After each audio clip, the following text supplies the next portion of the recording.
মাঠ। তো আমি যাচ্ছি মাঠে ঘাস কাটার জন্য। একে বলি ধানের থোড় বেরোয়েছে আর কি, ধানের ফুলও আছে। ধান গাছ কিন্তু বাতাসে পরাগায়ন হয়। যখন বাতাস হয় তখন ধান বন দেখতেও অসাধারণ লাগে, সত্যি অনেক অনেক অনেক সুন্দর লাগে তখন। এই যে ধানের থোড় কেবলই বেরোয়েছে। তো কোনো কোনো জমিতে দেখা যাচ্ছে যে খুব ভালো ধান বেরোয়েছে, আর কোনো কোনো জমিতে হালকা বেরোয়েছে, কিন্তু সব জায়গায় একই টাইমে ধান পেকে যাবে। তো আর 1 মাস পরে হয়তো ধান কাটা শুরু হবে।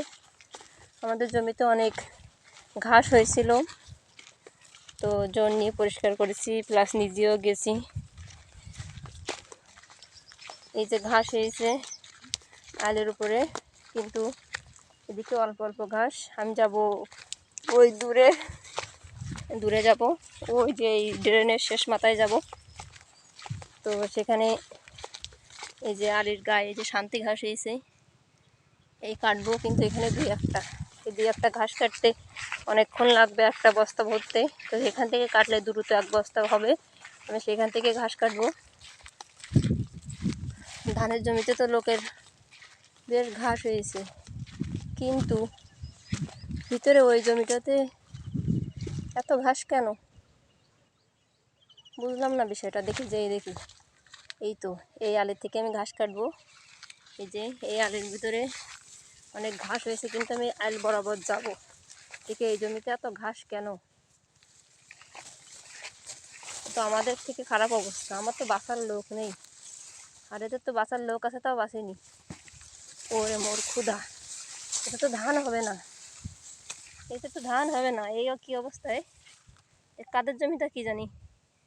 এই যে দেখেন কি পরিমাণ ঘাস, শান্তি ঘাস। এই পরিমাণ শান্তি ঘাস যদি ধান বনে হয়, তাহলে এখানে ধান হবে না তো। এই অল্প একটু হনে হাফ কাটাও না। ও এখানে তো একটা সুতো, মানে কারা ঘুড়ি উড়াতে আসছিল, তো সেই সুতো ঘুড়ি কেটে গেছে। তো অনেক সুতো, এই সুতোটা আমি আজকে পেঁচাই বাড়ি নিয়ে যাব। এটা হচ্ছে কটের সুতো। তো এই সুতো পেঁচায় রাখলে অনেক কাজ করা যায়। তো অনেকটা তো, ওরে বাবা, তো এই মাথা থেকেও ওই মাথা পর্যন্ত এই যে সুতো, এই সুতো বাড়ি নিয়ে যাবো আমি আজকে। সুতোটা ছাড়াতে হবে, ধান বনের ভিতরে কোন জায়গায় হয়তো আটকে আছে। সবাই ভালো থাকেন, ধন্যবাদ। আজকে আমি এই জমির থেকে ঘাস কাটবো। এই জমিটা যাদের, তাদের তো কি বলবো, বাম্পার অপার ঘাস আর ঘাস। হয়তো বাঁচার সময় নেই, আমার থেকেও অধম। আমি তো এক অধম, আর এই জমিটা যার, সে আমার থেকেও অধম। এটা তো বুঝলাম। সবাই ভালো থাকবেন, ধন্যবাদ।